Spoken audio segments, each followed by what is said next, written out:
پاکستان مدینہ کے ریاست کے اصولوں پہ انشاءاللہ بنے گا۔ کیڑی نسبت نال تو گل کی ہمارے سے جواب مانگ رہے جانو پوچھنے والا کوئی نہیں، تو اتنا بے لگام ہو گیا۔ مدینہ کی ریاست کیا تھی؟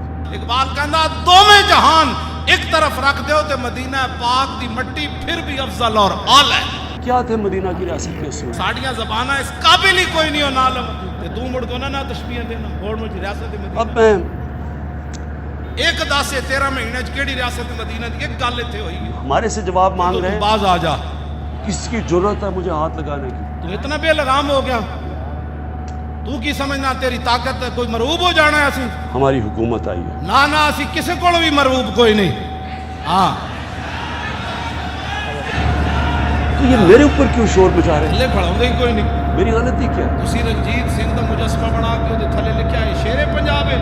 تو شیر پنجاب رنجیت سنگھ ہے یا داتا علی حجویری؟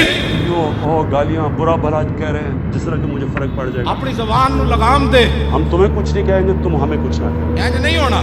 یہ ایک عظیم ملک بننے جا رہا ہے۔ اقبال کہندا جس دن مسلمانوں دی دھی دی قبر کھول کے اے رنجیت سنگھ کاڑے نے اینے جدو جناب قبر کھودی تے قرآن تے تلوار چک کے لے گیا، اقبال کہندا او دن مسلمان سارے مر گئے سن۔ ملک تباہ ہو گیا۔ انہیں کہا عید و قوت حافظ یک دیگرن اور کائنات زندگی را محورن، مومنہ باتِ قرآن بس است اور تربت مارا ہمی سامان بس است، خالصہ شمشیر و قرآن را ببرد اندران کشور مسلمانی۔